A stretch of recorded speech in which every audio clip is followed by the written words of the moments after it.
Bom dia, boa tarde, boa noite para quem está ouvindo o nosso podcast referente ao trabalho de filosofia da professora Raquel. No primeiro capítulo, a gente aborda o tema a linguagem como morada do ser. Eu sou a Gabriela, estou aqui com Odemar, mais e Ana Vitória. A gente vai começar aqui com o primeiro tópico, que é como é possível relacionar o mito da Torre de Babel com seus estudos de filosofia. A Eldamar vai começar aqui com a gente, contando um pouco sobre o que é a Torre de Babel, como que é essa história. A história de Babel se inicia com um grupo de pessoas que decide, depois de um tempo do acontecido do dilúvio, eles decidem construir uma cidade e nela uma torre que alcançasse o céu, com o intuito de trazer fama àquela cidade e com isso evitar a dispersão das pessoas, dos homens pela terra. Essa história é abordada em Gênesis, capítulo 11, do versículo 1 ao 9. Ali conta que a terra toda havia apenas uma língua em que todos falavam de uma maneira só. E eles decidiram construir essa torre, que nem eu disse no começo. E o Senhor viu que o povo tinha tudo a mesma língua e falava de uma maneira só. Então Deus decidiu intervir, vendo que o povo se tornaria ambicioso e assim causando guerras e conflitos entre eles mesmos. Assim Deus decidiu confundir a língua para que eles falassem de uma maneira diferente com os outros.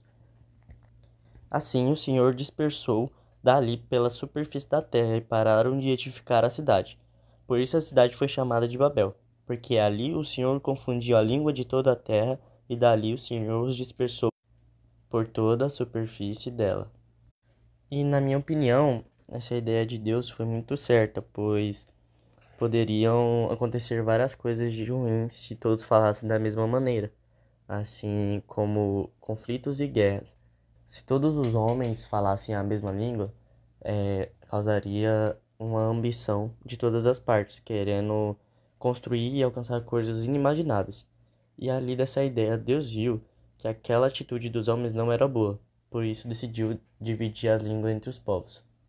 Uma curiosidade muito interessante é que os historiadores consideravam esse um mito fundador, isto é, que é usado para explicar a origem de algo.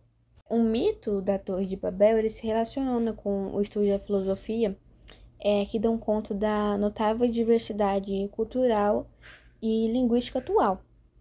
Esse seria o princípio da dimensão da humanidade pelo mundo, tendo cada grupo exercendo sua tradição e costume, e de forma específica a mandado de Deus. Essa parte da Torre de Babel ela é mais como um exemplo da linguagem mesmo, porque ela é uma tentativa de responder grandes questões que até hoje que intriga as ciências humanas. Por exemplo, é uma história ligada com relações do idioma com a sociedade, com a ideia de humanidade, identidade de nação, os idiomas ameaçados de extinção, problemas de comunicação entre os seres humanos.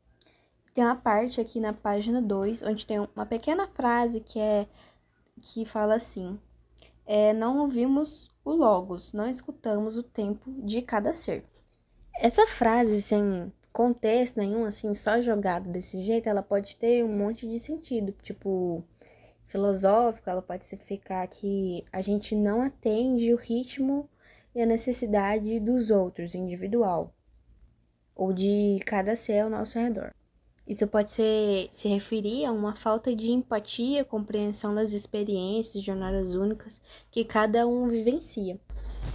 Para você, Ana Vitória, o que significa, o que vem na sua cabeça quando fala essa frase? Não escutamos o tempo de cada ser. Eu acho que tem a ver com o que quando a gente escuta o que a gente quer escutar e não o que o outro de fato tá falando. Nessa frase eu lembrei de uma coisa que a gente faz o tempo todo, que é chegar num lugar e falar assim: oi, tudo bem? Como que você tá? E já sai e não espera a pessoa responder, tipo, é meio que automático, é coisa do dia a dia. Aí eu acho que encaixa, tipo, não escutamos o tempo de cada ser, tipo, eu já cheguei, perguntei como que ela tá e saí, nem esperei, tipo, no automático. Ou em outro contexto, mais cotidiano, pode ficar que a gente não respeita o tempo e o espaço dos outros, tipo, relações pessoais, no trabalho ou interações sociais? Eu vou falar um pouco sobre a variação linguística. Primeiro, a gente precisa entender o que é a variação linguística. A variação linguística, tecnicamente, é um fenômeno natural que ocorre pela diversificação dos sistemas de uma linguagem, em relação às probabilidades de mudança de seus elementos, como, por exemplo, o vocabulário, a pronúncia, coisas desse tipo. A gente também precisa entender um pouco as causas da variação linguística, que no caso são a sociedade complexa, na qual estão inseridos diferentes grupos sociais. Outro ponto importante também que pode interferir no fator da variação linguística é o sotaque. Na minha opinião, a nossa forma de pensar pode sim causar uma revolução linguística, pois a linguagem pode ser considerada como uma capacidade estritamente humana, capaz de manifestar algo visando a expressão de sentimentos, a manifestação de desejos e opiniões, a troca de informações entre diferentes culturas, dentre outros procedimentos. Entretanto, as variações linguísticas existem em virtude de combinação entre fatores socioculturais, isso é, as relações estabelecidas em determinadas comunidades, e fatores sociocognitivos, ou seja, as configurações de nossos cérebros, nos momentos em que utilizamos a língua e influenciamos outros indivíduos. Outra parte que eu queria falar é sobre outra questão na página 3, que tem uma pergunta assim: a linguagem faz parte da natureza humana ou um fenômeno cultural? O que você acha, Ana Vitória, ouvindo essa pergunta? Eu acho que são fenômenos culturais, porque os fenômenos culturais são manifestações que surgem a partir das interações e práticas de um grupo. Por exemplo, quando você está em um grupo que fala de um jeito mais formal, usam palavras mais formais, você automaticamente vai falar de um jeito mais formal. Da minha parte, quando eu vi essa pergunta pela primeira vez, de cara foi minha resposta que seria da natureza humana. Aí depois que eu pensei melhor, o que é natureza humana e o que é fenômeno cultural?